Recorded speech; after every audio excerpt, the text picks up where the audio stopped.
السلام علیکم۔ میں آپ سب سے گزارش کروں گا کہ ایک مرتبہ سورۃ فاتحہ اور 3 مرتبہ سورہ اخلاص پڑھ کے ان کا ثواب ان مسلمانوں تک پہنچا دیں جو اس دنیا فانی سے جا چکے ہیں۔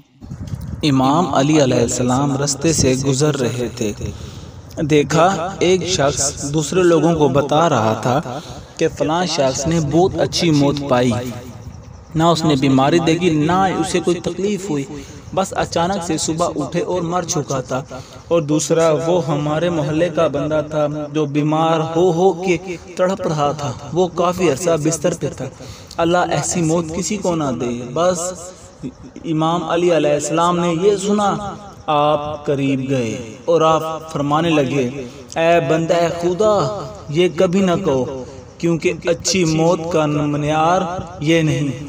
اے شخص، تمہیں کیا پتا کیا وہ آسانی سے موت پانے والا کیا اب قبر کے عذاب میں مبتلا تو نہیں، بلکہ تم تو اس پہ افسوس کرو، اس کی مغفرت کی دعا کرو، کیونکہ نہ تو اسے اللہ نے بیماری کی وجہ سے اس کے گناہ معاف کرنے کا موقع دیا اور نہ ہی تکلیف دیکھی اور سارے گناہ معاف کیے۔ یاد رکھنا، اللہ کی ایک نظیم نعمت یہ ہے کہ وہ انسان کو موت سے پہلے بیماری اور تکلیف عطا کرے، کیونکہ اللہ جس سے پیار کرتا ہے اس کے لیے یہ چاہتا ہے کہ موت پہلے اس کے سارے گناہ معاف ہو جائیں اور وہ پاک اور طاہر ہو کے روز محشر تک پہنچے، اور یوں وہ اپنی خاص بندوں کو موت سے پہلے بیماریوں اور تکلیفوں میں گزارتا ہے۔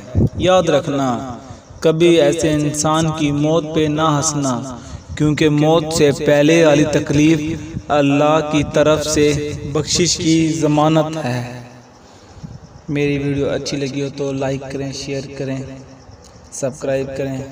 اللہ حافظ۔